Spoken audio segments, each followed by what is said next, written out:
লক্ষ্মী পুজো দেখতেই দেয় না, প্রত্যেকদিন স্কুলে পাঠিয়ে দেয়, আমি দেখতেই পাই না। তাই আজকে আমি বায়না করে বলেছি আমি আজ বাড়িই থাকবো, স্কুল যাবই না। তারপরে দেখো আমি মনসাতলায় আলপনা দিতে এসেছি, একটা সুন্দর ঘর এঁকেছি, ফুল এঁকেছি, কেমন হয়েছে বলো তো? দেখো আজকে আলপনা দিয়ে আবার টিপটিপ দিয়েও সাজিয়ে দিয়েছি।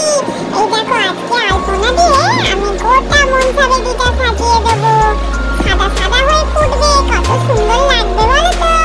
আমার কিন্তু আলপনা দিতে খুব ভালো লাগে। কেমন হয়েছে বলো তো আমার আলপনা দেওয়াটা?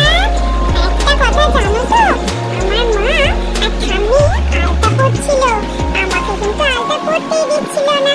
আমি বায়না করছিলাম বলে তারপর আমাকে সুন্দর করে আলতা পরিয়ে দিয়েছে। কেমন লাগছে বলো তো আলতাটা পরে? আমার পাটা সুন্দর লাগছে তো? তারপরে দেখো আমি আবার আলপনা দিতে শুরু করে দিলাম। তারপরে দেখছি এই বেদিতে আমার বড় মা পুজো দিতে এসেছে, কিন্তু আমি আলপনা দিচ্ছি দেখে বড় মা শুধু ধূপটা দেখিয়ে দিয়ে চলে গেল, আর পুজোই করলো না। আমি তো ছোট, তাই আমি একটু আগেই বলে ফেলেছি জানো তো? তোমরা কিন্তু আমার ভিডিওগুলো দেখো, আমি তো এত সুন্দর সুন্দর ভিডিও করি, খুব একটা তো খারাপ ভিডিও করি না। তাও তোমরা কেন দেখো না বলো তো? লাইক করো না কেন বলো তো? তোমরা একটু দেখে আমার ভিডিওটা লাইক করে দিও। আমার কিন্তু ভিডিও করতে খুব ভালো লাগে, আর সাজুগুজু করতে আমার খুব ভালো লাগে। তারপরে দেখা হবে পরের ভিডিও।